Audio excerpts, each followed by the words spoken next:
Welcome to the CE Pro podcast. I'm executive editor Arlen Schweiger. In this week's episode, part 2 of CE Pro editor Bob Archer's conversation with Joel Silver of the Imaging Science Foundation, Jason Dustal of Meridio, and Robert Zohn of Value Electronics. This is a fun one as they discuss the annual King of TV Shootout evaluation that Value Electronics stages every year, and the results from the 2021 competition. As always, be sure to subscribe to CE Pro's YouTube channel and hit that like button on our videos, or subscribe to the CE Pro podcast on Apple and Spotify and leave a review.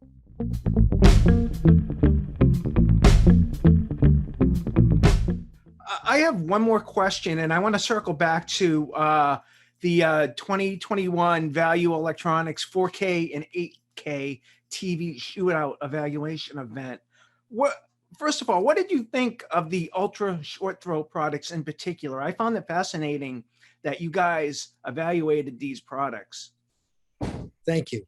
So this is a big year for ultra short throw technology advancement. We have dedicated lasers that are red, green, and blue. So we have much better color fidelity, color accuracy, and fantastic color saturation. They produce 107% of BT 2020. No TV could even do that. Not close. So we're seeing color saturation and color accuracy like we have never experienced before. Mm-hmm. And we're doing it on 100-inch and 120-inch screens. So the experience is fantastic. They're 4K, HDR capable, and they produce a brilliant high color volume. They produce tremendous accuracy in every element of picture quality. I had to do an ultra short throw evaluation event because the products are so good this year. I wanted to give them the proper exposure to the market that they so well deserve. This is a big advancement tech year in the technology of ultra short throw. And it was a lot of fun. It was well attended, and we've had a lot of good feedback from the press and the media, as well as the people that watched worldwide. And Robert, too, you probably remember when we were measuring some of those, just to circle back to your point about the color volume and the color gamut. I remember it was one of the three, and I remember reading just normal green primary, and my jaw dropped when I saw where it landed on the CIE chart. I was like, this has to be this. I was like, there's no way this is right. There's no way this is right. So we measured it 2 or 3 times and it was right. And as soon as we put on some content that had some green in it, and there was also some content too, you probably remember, with some red, there were some red flowers in a field, and we all just stood there and we're like, whoa. But Jason, awesome. You bring up an interesting point. Robert, we have the capacity and the capability for huge color gamut. The problem in this entire full RGB laser world is detuning it down to where you want it to reproduce P3. So color management on the RGB laser ultra short throws is very difficult to engineer, and that's where a lot of them fall apart. You don't want exaggerated cartoon-like color, which happens if the color management's not there. Now, I know one particular guy who just went to work for one of these manufacturers a year ago, and you saw the benefit of his work. He's an expert in color management. They lured him from another company and brought him in just for what we call color management system, CMS. But with laser, it's significantly more challenging when you're starting with a lot more gamut than you want. Because forget more than 2020. I don't want 2020. It's wrong for all our content. I want exactly P3, not more, not less. It's kind of like turntable speed. I don't want it being too fast or too slow. It's kind of like it's cut at 33 and a third. I want that. I don't want 37 RPM. It's not better. So reining it in is critical. The beautiful part about it is I've got all the color I want, so I'm not compromising anymore. Where for the last 30 years, we've been trying to get to the outside of the color gamut. We didn't have enough color. Now I got surplus color, but it's still an error. So, Jason, we were reeling him in. If you have too much, you can make it work if the CMS is there. So we did a shootout in Beijing. Robert, we did a shootout in Beijing with 30 of those ultra short throws just before the world ended. And I got to tell you, the progress in 2 years in the product category has been impressive.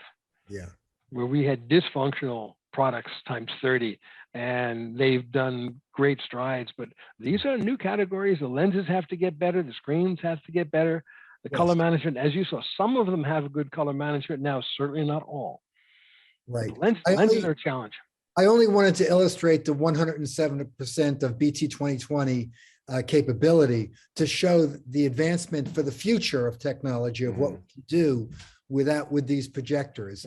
But they tamed down to be very accurate for P3 DCI. Thankfully, finally. Yes. Well, and to get those crazy color gamuts too, don't forget, guys, that we're putting it into like its native, color gamut. So you guys are right. I mean, you put it into the proper color gamut for that format and it's all good. The other thing I just wanted to mention too, I really like where they're going with how these things look and how they're placed. Robert had a salamander stand, I believe, and it was cut out specifically for one of the short throw projectors. So to the end user or to anybody that walked in, you look at this 100-inch screen on the wall and you're going, where is it? And it's embedded into the stand. And the other thing that we played with around a little bit too was some of these have built-in speakers, and we were wondering, how do these things actually sound? Because we're so used to the flimsy little speakers that you can barely fit into a flat panel. And we played some music on some of those ultra short throws, and we were looking at each other. We're like, wow, that actually sounds pretty good. I know. Yeah. They're a lot of fun. Your timing for the Shootout was good, because a couple of years ago, this wasn't a serious product category. That's right. So the progress since the last Shootout we did in China has been spectacular. But as Jason says, the appeal of the product from an installation basis is instantaneous, especially in urban environments where I can't run wires through ceiling, where I don't have a lot of space, where I don't have the option of putting in massive cabinets and pulling wires. It's very install friendly in urban environments. And that's why it came out in the Orient first. Smaller rooms there for bigger screens. They didn't have the option of putting in projectors for real, unless they took it out of the closet and put it on the coffee table. And that's been the Asian solution for a generation. This is a nice implementation who's finally starting to come of age, but not all functional yet. We're just seeing the best of that market. So the difference between a mediocre ultra short throw and a good one is massive, much more than a flat panel. This is the biggest upgrade in display technology for flat panels and projection that we've seen in many, many years. We have larger screens. We have higher peak lumens. We have infinitely better video processing. The TV advancement this year in the premium products is the biggest advancement I've seen in many, many years. There's a bigger one coming. There's a much bigger one coming. And I've got one of my clients putting it in shortly. And Jason, you and I have sat there and watched some of the video walls at the trade shows. Unreal. Oh, yeah. You're going to see massive price decreases over the next 12 to 24 months. A few of them, very few of them, have decent dynamic range because the blacks are good. Yes. The one we're putting in is going to be, 16 feet wide, and it's 4K. It's 1,000 nits. It's P3 color. Yes. And the only problem with it is I have the wrong job. Yeah. I can't come close to affording it. I need a new job for that. But I like my job, so I'll keep my job. But when you have these things, and Robert, not too long ago, we were in New York City dealing with a film crew, people knocking out first run movie. They wanted to talk to us about the future of screen sizes. Right. And I told them, you're asking the wrong question. And these guys put together a first run movie. They said, what do you think the future is of screen sizes for TVs? I said, you're asking the wrong question. It's not screen sizes. It's room size. Yeah, wall size. Yeah. Because we're going to fill the wall. That's right. It may be wallpaper all day where you're watching the Grand Canyon or Petra in Jordan, whatever your famous part of Yellowstone is going to be. And then some of it will do email, some will be the baby cam, and some will be the movies, or the whole thing will be the movies. So this product category is the next one to rock the industry. And if budget's no object, you're there already. Well, and it's referring inevitable. To micro LED. Yes. And again, just like the ultra short throw, very few of them are ready for prime time for home video. For signage, they're all ready for prime time. Correct. But motion processing, color management, and contrast ratios, good blacks on these things are rare. And these are going to be entertainment for the wealthy, like everything else new. It starts with a high-end product and then watch it tumble. It's inevitable too. I got a phone call from a calibrator friend of ours a couple of weeks ago, and he was just in awe about, sure, he was in Manhattan in a penthouse, but the fact that there was one in a residential, home like that, that just shows you that we're at that next step of affordability. And, several years from now, it'll be nice because, you buy enough of the blocks to, or the tiles to make a 100-inch screen, and then 2 years later you say, well, let's go to a 200-inch screen. You just buy more blocks. So it's cool that it's modular. And the other thing that really has always bothered me about them, and this was the early ones, I'm not a big fan of seeing seams, and that was kind of an issue at the beginning. And these last few that we've seen at like ISE last year, I mean, I was close to these things, guys, and I saw no seams. I mean, it was really, really well done. They're nice. Well, here's where Robert's skills come into play. Robert, even on the best of them, if you haven't controlled the ambient light, you'll see the seams. And Robert and I were together with one of these at a launch in New York. We sat next to each other and we looked at a reflection of a spotlight on a $1 million wall, and you could see every seam because the light control was not off. It was contrary to anything resembling a presentation. They had a spotlight shining on it. We had to turn that off. So Robert's skills integration are going to come into play because the room design for this is going to be critical. You can have lots of light coming from the ceiling down, but you can't have light behind you reflecting in the wall. It's going to be like a shiny laptop. I mean, you've got to watch where you're watching it. So, but that's the future blow me away system. And, I've got a room for it. I'm all set up. I've got the space. I've got the design. I just need them to come down in price by about 95%. Yeah. And by the way, that brand that we saw together at that press conference, they're on their 3rd generation now. And I was just brought in for a sneak preview of that. It's gorgeous. The seams are so thin and so tight together, the panels. This was another big upgrade in the micro LED. That's what's going in my client's house. Very good. Okay, so we know he sold his company. I told him, by the time you sell your company, I'll have a new toy for you. Okay, very good. So he's unhappy because it's not available this week. Like kid with new toys, they don't have any patience. They want it now. That's right. And that's our client base. We have better toys, and in all realistic thinking, no one needs a 100-inch TV set. No one needs 22 channels worth of sound. These remain entertainment, and they remain big people's toys, and they're fun. Nobody needs an 800 horsepower car either, but hey, here we are. Yeah, and there's a waiting list for those too. Yeah. So it's a good era for lots of toys, and all the good toys are backordered because a lot of people have discriminating taste. And they know what they want. You can get a moderately priced 4K HDR 100-inch with the ultra short throw projection, and you can get. I don't know if I can mention brands, but Sony's new HT-A9 with their subwoofer is a 12.1 channel audio system with Dolby Atmos that is amazingly immersive and very high performance. So we're in a very, very great time right now for real high-end entertainment, and the prices are becoming rather rapidly more affordable.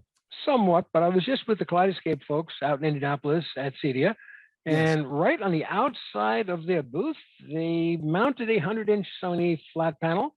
Yes. In the light of the show. Sure. Which is a hostile environment. It looked marvelous. They had a crowd of people. Yeah, it ripped. It just was fabulous. In the light of the show, it was absolutely fine. At 100 inches, it was fine, and that's projection sizes. Yes. You can do a whole lot less expensive 100-inch with a projector, but not with the light of the show. So that's right. Are you getting any volume on 100-inch? Is that also tough to come by? No, they're tough to come by. They're $20,000, and we can't $20,000 at retail, and we can't get enough to fill the orders. Yeah, that's the new 100-inch X92. It's a gorgeous TV. Display. It is at 100 inches. Yes, just to kind of prove the point about how impressive that was. They were playing, I think, an Elton John concert on that on a loop, and I would have walked by there a couple of times, and there were people standing around like dancing and sort of singing the songs and stuff. And that's kind of what this is all about, guys. I mean, this is why we do what we do. When I see a client, especially after the system's all tuned up and I see that kind of response from them, I mean, that's why we're here. That's the whole point. That's right. Thank you. So, but we've always had that inclination. This is entertainment. Mm-hmm. And the fact that we spent the entire first generation of the CEDIA standard, and the mission statement of the original CEDIA video performance standard was to meet or exceed the performance of a commercial theater. So Robert, you and I talked about this. You know, Yes. Jason, you and I taught this for a very long time, and Bob Watch and I have talked about this with interviews. We want to meet or exceed the performance of a commercial theater. No longer. We're beyond that. Yep. I now want to meet or exceed the mastering environment. Mhm. Now, if it was mastered on Adobe Pulsar, I want those 4,000 nits, but I don't want a Pulsar size. I want Yes, 100 inch, 150 inch size. So I want all the color, all the light, but I want it theatrical sized. I hope you have a whole room for the power supply, like a whole dedicated, like little big closet. It's going to be LED. It's going to be efficient. It's not going to burn a lot of current. You're going to have some thermal issues, but that's a Robert thing. That's an integration thing. Robert's going to have to put these things in with the right mounts and the right ventilation, or reliability is not feasible. That's So right. again, they have to be robust systems, but these are the dawning days of the major wall size TVs. And is the category absurdly expensive? Well, at the launch period, at the launch event, it's always absurdly expensive and it's fun. But these are the patrons of our art. The people buying these seven-figure systems, they're buying tomorrow's products today, and they're paying for the privilege. And we put in a major three-chip projector into a Palm Beach home. I couldn't get everything done on a Friday because I had a party on Saturday. So I got in there Monday morning to finish up. We got it running. And I walked in and the room was a mess. There were discs all over the place. There were champagne glasses all over the place. And the owner walked in holding his head a little bit.